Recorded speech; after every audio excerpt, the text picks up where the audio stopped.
Hi guys, welcome to my channel. আজকে আবার চলে আসলাম টেস্টি বিরিয়ানি রেসিপি নিয়ে। এরপর দেখতেই পাচ্ছেন আমি মশলাগুলো নিয়ে নিয়েছি। ধনে, গোটা জিরে, দারচিনি, দুটো শুকনো লঙ্কা, লবঙ্গ, শাহি জিরা, এলাচ। এবার আমি শুকনো খোলায় ভেজে নিয়ে গুঁড়ো করে নেব। এবার আমি বানাবো বেরেস্তার জন্য কড়াইতে আমি অনেকটা তেল দিয়ে দিলাম। এবার পেঁয়াজটা তেলে ছেড়ে দিলাম, দিয়ে ভালো করে ভেজে নিয়ে বাদামি কালার যতক্ষণ না হচ্ছে ততক্ষণ ভেজে নিতে হবে। এবার আমি 1 কেজি মাংস নিলাম ম্যারিনেট করার জন্য। মাংসের মধ্যে আদা বাটা, রসুন বাটা, লঙ্কার গুঁড়ো, হলুদ গুঁড়ো, তারপর নুন, দই, ওপর থেকে বেরেস্তার তেল দিলাম, তারপর বেরেস্তা, পুদিনা পাতা, গরম মশলা, অল্প একটু জায়ফল ঘষে দিয়ে ভালো করে এটাকে মিক্সড করে নিয়ে তারপর ওপর থেকে আমি একটু লঙ্কা বাটা দিলাম। তারপর ভালো করে মিক্সড করে নিয়ে আধ ঘন্টার জন্য ওটাকে রেখে দিলাম। এবার কড়াই তেল দিয়ে আলুটাকে আমি ভেজে নিলাম। এবার আমি মাংসটা ভালো করে কষাবো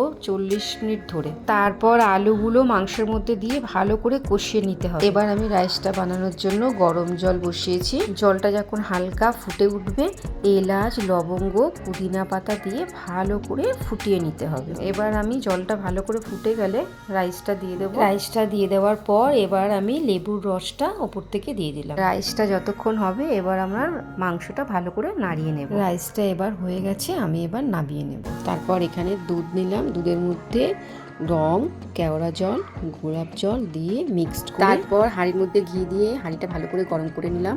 নিয়ে মাংসগুলো দিয়ে তারপর এক এক করে রাইস দিয়ে তারপর ওপর থেকে রাইস দিয়ে দিলাম ছড়িয়ে। ভালোভাবে রাইসটা ছড়িয়ে দেওয়ার পর বিরিয়ানির মশলা ওপর থেকে দিলাম। তারপর ওপর থেকে আরেকবার রাইস দিলাম। তারপর ওপর থেকে রং দিলাম, আবার বেরেস্তাগুলো ওপর থেকে দিয়ে দিলাম। ভালোভাবে বেরেস্তাগুলো ওপর দিয়ে ছড়িয়ে দেওয়ার পর একটা ফয়েল পেপার দিয়ে ওপরটা ভালো করে আটকে দমে বসিয়ে দিলাম 15 মিনিটের জন্য। 15 মিনিট পর ব্যাস আমাদের বিরিয়ানি রেডি। বিরিয়ানিটা দেখতেও খুব সুন্দর হয়েছে, গন্ধটা খুব ভালো বেরিয়েছে। এইভাবে বানিয়ে দেখবেন, আপনারা খুব সহজেই তৈরি হয়ে যায়, খেতে খুবই দারুণ হয়। ভিডিওটা ভালো লাগলে লাইক অ্যান্ড সাবস্ক্রাইব করে দেবেন। দেখা হচ্ছে পরের ভিডিওতে।